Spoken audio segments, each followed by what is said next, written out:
राजधानी दिल्ली में 24 मई को जनजातीय सांस्कृतिक समागम कार्यक्रम का आयोजन किया जा रहा है और ये आयोजन भगवान बिरसा मुंडा की 150वीं जन्म जयंती वर्ष के अवसर पर मनाया जा रहा है। ये कार्यक्रम राजधानी दिल्ली के लाल किले में जो है आयोजित होगा और उसको लेकर तैयारियां जोरों से चल रही है। बताया जा रहा है कि इस कार्यक्रम में भारत के गृह मंत्री अमित शाह भी मौजूद रहेंगे। अभी हमारे पास जो मौजूद हैं वो अखिल भारतीय स्तर के अधिकारी हैं। सर, अपना एक बार नाम बताएंगे। मेरा नाम महेश काळे है। वनवासी कल्याण आश्रम का अखिल भारतीय सह प्रचार प्रमुख ऐसा दायित्व है। सर, कल का जो कार्यक्रम होने वाला है, ऐसा एक अनुमान लगाया जा रहा है कि 1.5 लाख के आसपास जो है वनवासी समाज के लोग पहुंचने वाले हैं। कैसी खास तैयारियां, क्या योजना और इसका क्या उद्देश्य माना जाए? बिल्कुल। कल जैसा कि शुरू में आपने कहा कि यह भगवान बिरसा मुंडा का 150वां जन्म जयंती वर्ष है। स्वाभाविक रूप से पूरे देश भर में विभिन्न कार्यक्रमों का आयोजन किया है। लेकिन पिछले वर्ष भर से अलग अलग एक बड़ा एकत्रीकरण इस जनजाति समाज का होना चाहिए इसके निमित्त, क्योंकि भगवान बिरसा मुंडा ने अपनी धर्म संस्कृति परंपरा के बारे में जो संदेश दिया है, वह संदेश आज भी उतना ही आवश्यक है जो सभी लोगों के पास पहुंचना चाहिए। तो उस दृष्टि से एक बड़ा आयोजन हो, इस प्रकार का विचार जनजाति सुरक्षा मंच ने किया और उसी जनजाति सुरक्षा मंच के तत्वावधान में 24 तारीख को यानी कल यह एक बड़ा आयोजन हो रहा है। जनजातीय सांस्कृतिक समागम इस प्रकार का इस कार्यक्रम का नाम है और देश भर के सभी क्षेत्रों से लगभग 1.5 लाख से अधिक जनजाति समाज यहाँ आएगा, जिसमें लगभग 500 से अधिक जनजातियाँ होंगी और एक अच्छा एक उत्सव के रूप में, सकारात्मक रूप में यह कार्यक्रम होने वाला है। और एक यहाँ से अच्छा संदेश सभी, जैसे कि जनजाति समाज में अलग गलत भ्रांतियाँ पैदा की गई है कि यह कोई अलग है इस संस्कृति, इस परंपरा से, उनकी कोई अलग संस्कृति है। लेकिन इस कार्यक्रम के माध्यम से हम संदेश देना चाहते हैं कि हम सभी, चाहे वो नगर में रहने वाला हो, चाहे गांव में रहने वाला हो या चाहे सुदूर वन क्षेत्र में रहने वाला हो, वो सभी हम एक ही भारत की संतान है, एक ही भारत के निवासी है। इस प्रकार का एक संदेश यहाँ से देने की कल्पना है। सर, एक बात अगर देखी जाए तो शाही मिशन ने खास तौर पर जनजातीय समाज पर जो है निगाहें टिकाए हुए हैं कि कैसे उनको धर्म से भटकाया जाए। क्या लगता है कोई ऐसा संदेश इस कार्यक्रम से जाने वाला है जो अपना हिंदू समाज है, जो जातियाँ हम अलग अलग बटे हुए एक होकर एक ही मंच पर आए? बिल्कुल। जैसे कि शुरू से ही ईसाई मिशनरी ने एक अलगता का भाव इस जनजाति समाज में निर्माण करने का प्रयास किया है। लेकिन हमारा कहना है कि हम सभी एक ही परंपरा, एक ही संस्कृति के अंग है। तो इस प्रकार का एक उन्होंने काफ़ी वर्षों से प्रयास भी किए है। लेकिन कुछ उनको ऐसा लगता होगा कि इस प्रकार का वह समाज को तोड़ पाएंगे, लेकिन इस सनातन परंपरा की जड़ें इतने मजबूत इस जनजाति समाज में है, वो कितने भी प्रयास करेंगे तो सफल नहीं होंगे।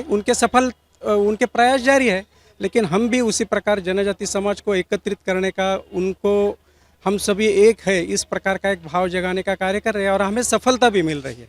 इसलिए इस कार्यक्रम के लिए भी ईसाई मिशनरी या ईसाई संगठन अनेक प्रकार का भ्रम निर्माण करने का प्रयास कर रहे हैं, लेकिन वो सफल नहीं होंगे। इस प्रकार का एक वातावरण, और आज तो लगभग बहुत से लोग यहाँ पहुँचेंगे, काफ़ी प्रवास में भी निकल पड़े हैं लोग। तो जिस प्रकार का एक माहौल है, जिस प्रकार का एक वातावरण पूरे इन समाज में बना हुआ है, तो उससे ईसाइयों के यह कुछ प्रयास सफल नहीं होंगे, ऐसा हमें विश्वास है। कल के से जो कार्यक्रम की रूपरेखा रहने वाली है वो किस किस प्रकार रहने वाली है?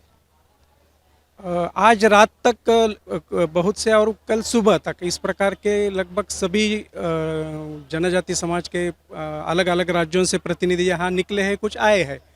और कल एक अलग अलग 78 जगहों पर उनकी निवास की, रहने की या कोई स्वच्छता की व्यवस्था की है।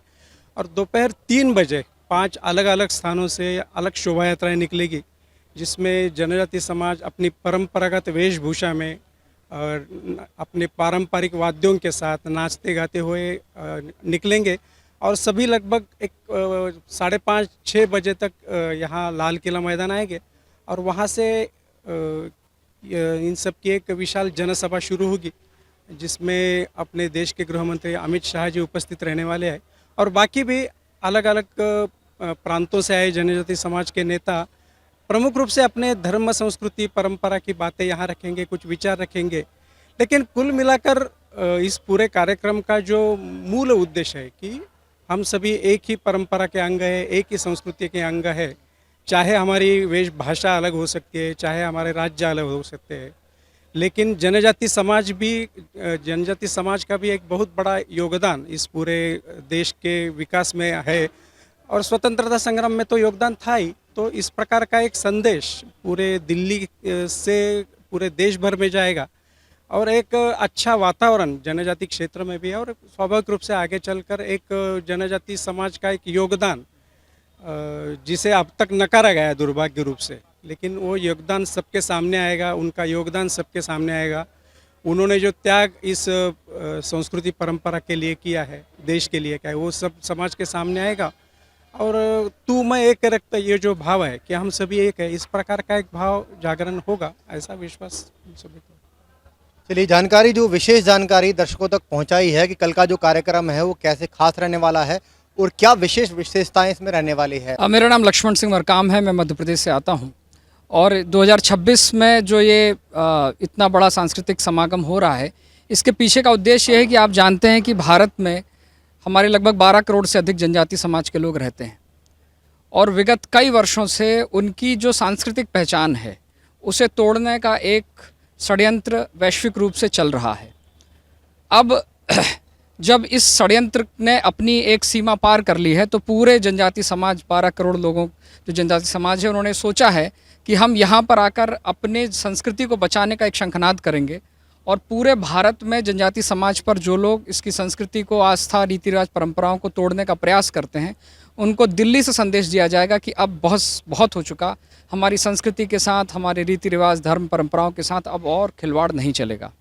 यहाँ का जो नारा हम दे रहे हैं कि जो नहीं भोलेनाथ का वो नहीं हमारी जात का, तो हमारे आदिवासियों की जो मूल पहचान है वो प्रकृति पूजक है, जो पुरखों की पूजा संस्कृति करते हैं, तो उसकी एक पहचान मिटाने का जो षड्यंत्र चल रहा है उसके खिलाफ ये शंखनाद है।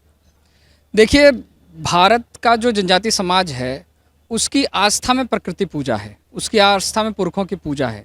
और जो ईसाई समाज हैं उनके बाइबल का जो न्यू टेस्टामेंट, जो टेस्टामेंट है, उसमें लिखा हुआ है कि आप प्रकृति की पूजा नहीं कर सकते हैं। They can not worship anything which has been created by God. तो वो प्रकृति की पूजा उनके धर्म में मान्य नहीं है, लेकिन वो अपनी संख्या बढ़ाने के लिए और जिस तरह से विदेश से फंडिंग लाने के लिए जो एक धर्मांतरण का रैकेट चलाते हैं, उसके लिए आदिवासी उनके सबसे सॉफ्ट टारगेट हैं, भोले भाले आदिवासी। तो वो इसका विरोध इसलिए कर रहे हैं क्योंकि उन्हें पता है कि अगर जनजातियों के बीच में ये बात चली गई कि उनकी धर्म, रीति रिवाज, परंपरा को तोड़ने का ईसाई लोग प्रयास कर रहे हैं, तो आगे से धर्मांतरण पे बहुत बड़ा एक रोक लगने वाली है। इसी बात को लेकर सारे ईसाई छटपटाए हुए हैं कि कैसे जनजाति समाज को इस सांस्कृतिक समागम में आने से रोका जाए और उनकी संस्कृति बचाने का जो एक शंखनाद इस कार्यक्रम के द्वारा होने वाला है। और यहाँ पर आया हुआ हर एक व्यक्ति एक योद्धा बनकर अपने क्षेत्र में जाएगा और धर्मांतरण के खिलाफ एक बिगुल बजाने वाला है। इसीलिए सारे जो धर्मांतरण की गैंग है वो डरी हुई है। सल रे साथी सल रे बंधु सल, धर्म संस्कृति रक्षा करने सल दिल्ली तू सल रे साथी सल रे बंधु सल, धर्म संस्कृति रक्षा करने सल दिल्ली तू सल। नमस्कार, 24 मई को दिल्ली लाल किले में जनजातीय सांस्कृतिक समागम का आयोजन हो रहा है। आपको सभी को स्वागत है। आप सभी भाइयों और बहनों को हार्दिक नमस्कार और जोहार। भगवान बिरसा मुंडा के 150वीं जन्म जयंती पे लाल किला दिल्ली पे एक ऐतिहासिक कार्यक्रम का आयोजन 24 मई 2026 को किया जा रहा है, जहां पे पूरे भारतवर्ष से उत्तर, दक्षिण, पूर्व, पश्चिम और उत्तर पूर्वी राज्यों से हमारे जनजातीय भाई बहन भारी संख्या में दिल्ली की ओर प्रस्थान कर चुके हैं। कुछ आज रात पहुंचेंगे और कुछ पहुंच चुके हैं। यह एक बेहद अविस्मरणीय क्षण है जहां पे कि पूरे भारतवर्ष के जनजातीय भाई बहन अपने पारंपरिक वेशभूषा और पारंपरिक नृत्य करते हुए लाल किले की ओर प्रस्थान करेंगे।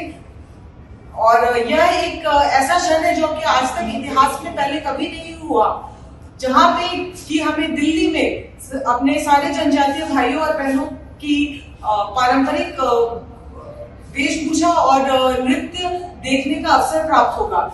बताया गया है कि देश के अलग अलग राज्यों से राजधानी दिल्ली में अलग अलग ऐसे केंद्र बनाए गए हैं जहां पर करीब 1.5 लाख के आसपास जनजातीय समाज के लोग जो हैं वो रुकेंगे। उनके ठहरने की व्यवस्था, उनके भोजन की व्यवस्था, उनके आवास की व्यवस्था, सारी व्यवस्थाएं वहीं होगी। और कल 3 बजे अलग अलग स्थानों से शोभा यात्रा के माध्यम से इस प्रांगण में जो है 1.5 लाख लोग पहुंचने वाले हैं। आपको दिखाना चाहूँगा कि सामने जो मंच है ये मंच बनकर अभी लगभग तैयार है और इस मंच से ही कल का कार्यक्रम जो है वो सुचारू रूप से चलने वाला है।